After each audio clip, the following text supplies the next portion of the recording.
салому алайкум дӯстон бародарон, хушомадед ба канали мо Ҷадид Про.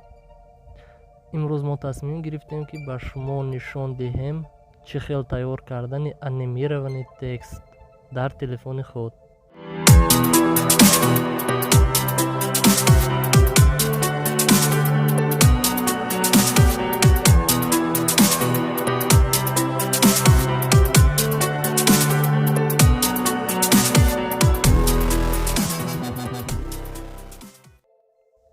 барои сохтани анимировани текст ба мо лозим мешавад программаҳои KineMaster ва PixelLab.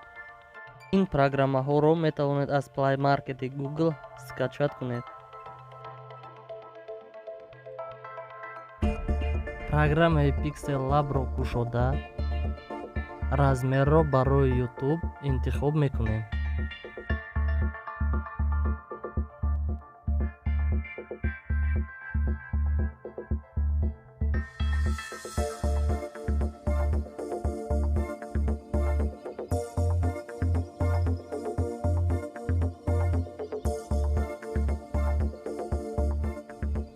баъди интихоби размерҳо дар болои New Text ду маротиба зер карда калимаи заруриро менависем.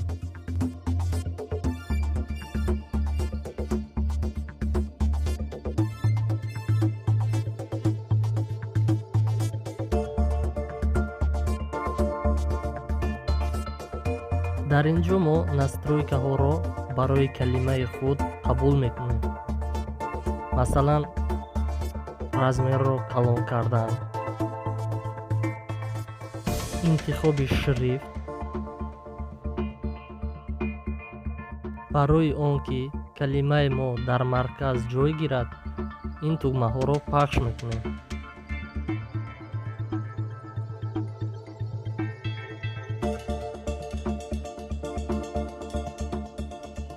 барои ҳарфҳоро аз задни фон ҷудо кардан, ин тугмаро пахш мекунем.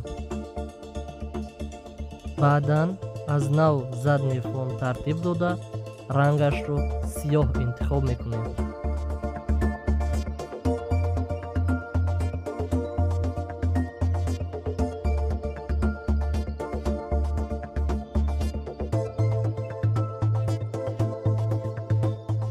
барои намоён шудани текст ин тугмаро пахш мекунем. баъдан бо ин тартиб задни фон ва калимаи худро ба якдигар пайваст мекунем. ва дар ин ҷо боз як настройкаи дигарро қабул мекунем. бо ҳамин мо корро дар программаи PixelLab ба анҷом расонидем. расмро сахранид карда ба программаи KineMaster мегузарем. дар ин ҷо нови проект тартиб дода 16:9-ро интихоб мекунем. барои оғози кор задни фон тартиб дода рангашро сиёҳ интихоб мекунем.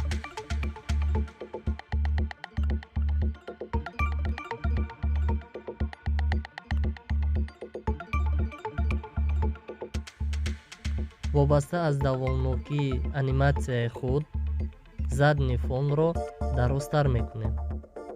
масалан, барои ман 16 сония кифоя аст. акнун боз як слои дигар саздад карда расмеро ки дар программаи PixelLab тартиб дода будем интихоб мекунем.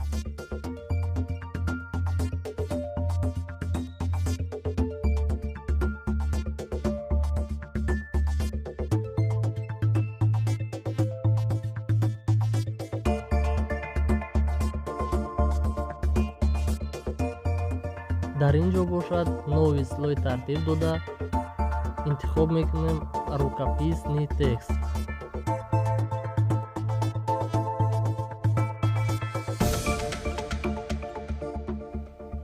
қаламро гирифта ҳарфҳоямонро аз болояш дастӣ менависем. ҳар як ҳарфро дар слои алоҳида. расмро дарозтар мекунем. нишондиҳандаи вақтро аз 0 ба 1 сония оварда нови слой тартиб медиҳем.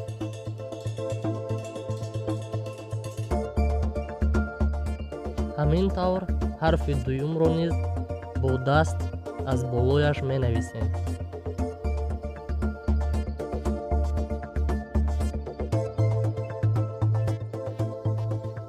акнун нишондиҳандаи вақтро аз 1 сония ба 2 сония оварда боз нови слой тартиб медиҳем.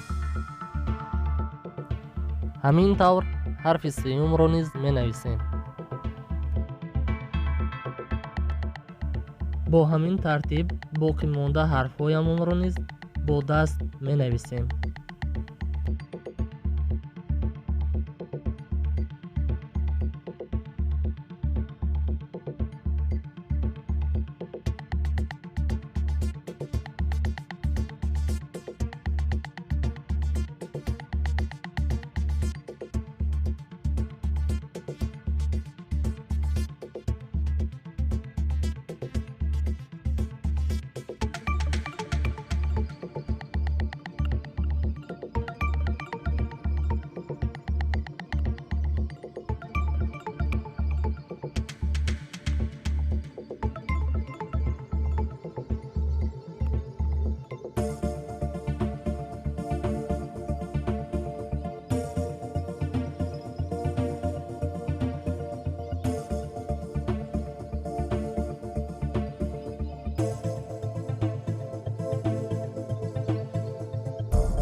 баъди он ки навистани ҳарфҳоро ба анҷом расонидем, ҳар як слои ҳарфро дар болояш як маротиба зер карда, аз настройкаи аниматсия зернастройкаи нарисоват жестомро интихоб мекунем.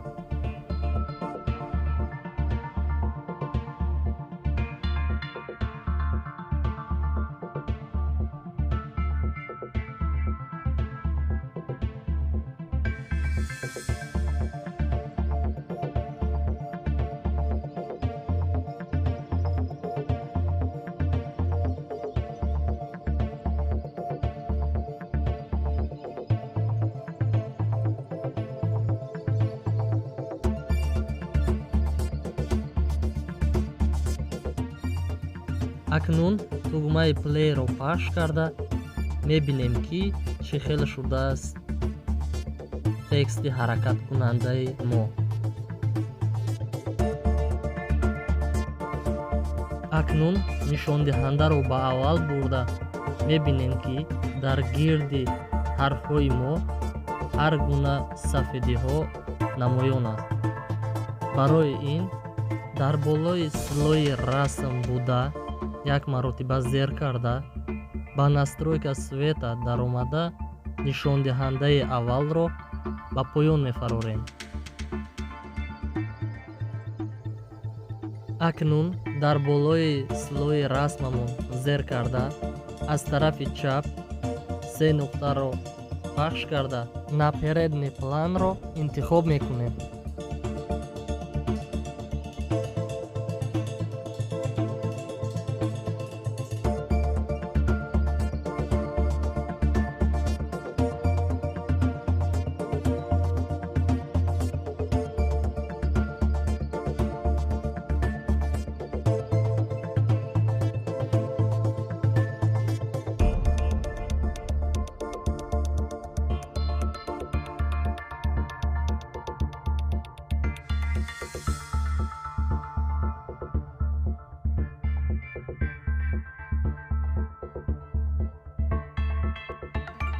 ҳамин тавр мо сохтани ҳарфҳои ҳаракаткунандаро яъне анимировании текстро ба анҷом расонидем.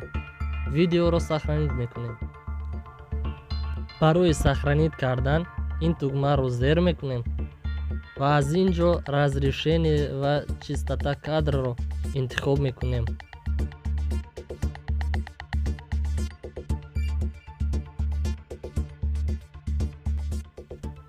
баъди он ки видеои мо сахранид шуд, аз нав ба программа даромада дилхоҳ манзараи ба худ маъқулро интихоб мекунед.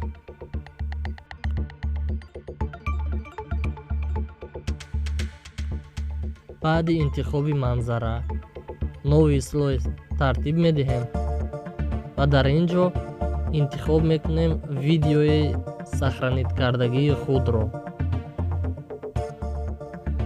барои намоён шудани ҳарфҳои ҳаракаткунанда моро зарур меояд то настройкаи блендингро иваз намоем.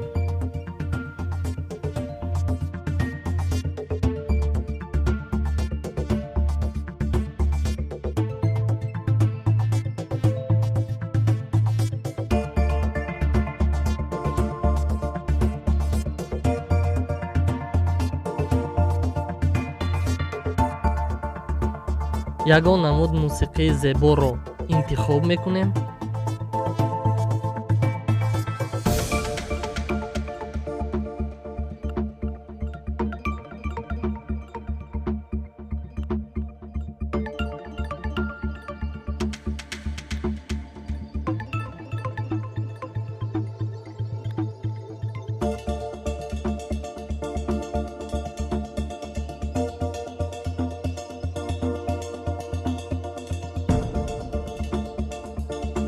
дӯстони азиз, мо бо шумо имрӯз тӯли 13 минут